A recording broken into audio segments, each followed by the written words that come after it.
Okay, so we're going to have a look at vectors and more specifically finding the resultant of two vectors and then breaking down a vector into components. So what is a vector? A vector is a quantity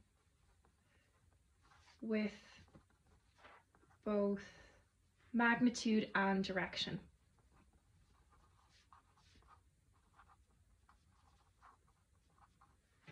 So say, for example, if you take speed. So if I tell you I'm running with a speed of 10 meters per second, well, that's what we call a scalar quantity. It only has a magnitude of 10 meters per second because I haven't told you what direction I'm going in. Whereas if I told you I'm running at 10 meters per second north, well, that's called velocity, and that is a vector magnitude because I've told you what direction I'm running in. And we can often represent vectors with arrows. So if we take this one, for example, I can represent this as 10 meters per second going north because my arrow is pointing north like that.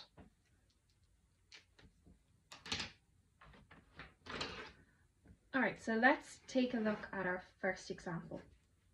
So say you're on a boat. There's you there. And this boat is moving, or it's moved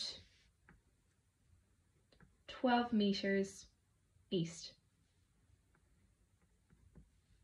by that arrow there. But while this boat is moving 12 meters east, you've walked across the deck of it and you've walked, let's say, 5 meters north. And you want to figure out what is the total distance you've traveled and what directions traveled in. So the vector quantity we're looking at here is displacement. So that's your distance traveled in a given direction. So let's combine these two arrows. So the ship has gone, or has had, a displacement of 12 meters east. And while that's happened, you've had a displacement of 5 meters north. And we need to draw in our resultant vector and we need to find it. So how far have you moved from this position and in what direction have you moved? So in physics we have a rule called the Parallelogram Rule. So you basically make a rectangle from these two vectors.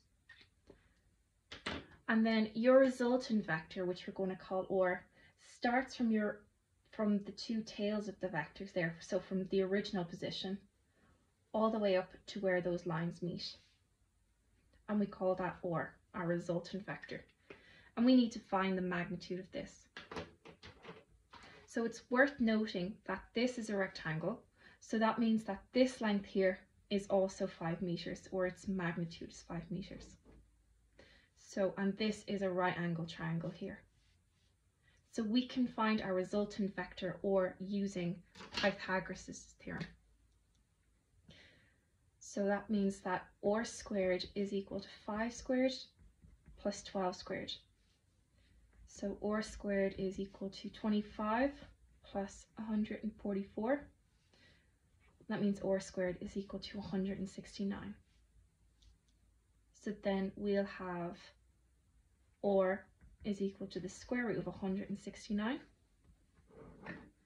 And that means that or is equal to 13 meters. So that's our resultant displacement. So resultant vector or displacement is 13 meters, and then we've gone both north and east, so we say north east.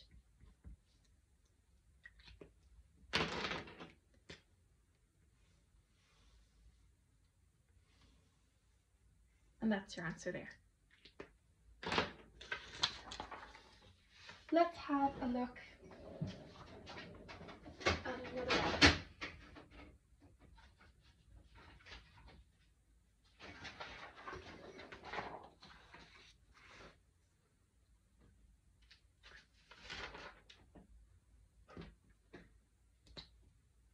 So let's say, for example, rather than giving you a scenario, they just give you two vectors like this.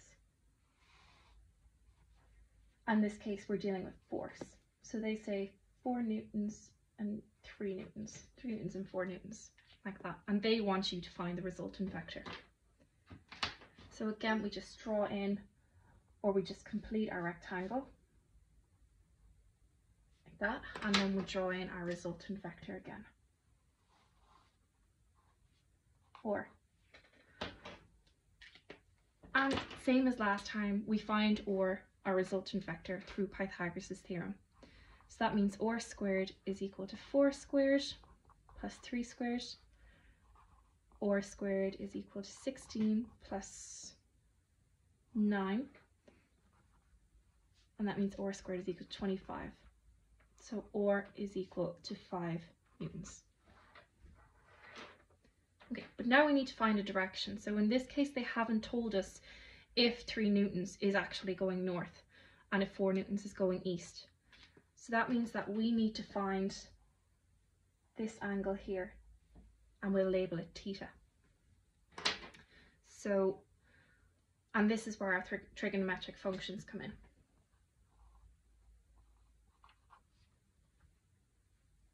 So we can either use sine, cos, or tan to get the value of theta, because we found what r is and we know what 4 and we know what the other lengths of our right angle triangle are there. So in this case, I'll just use sine. So we'll say sine of theta will be equal to the opposite, which is 3 newtons, over the hypotenuse, which is our resultant vector, which we found to be 5. And we need to solve this for theta. So we can rearrange this and say theta is equal to sine inverse of 3 over 5.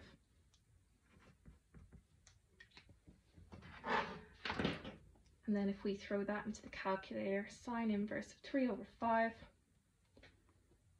is 36.869 newtons. Or not newtons, sorry, degrees. And we can simplify that to 36.87 degrees. So what's our final answer?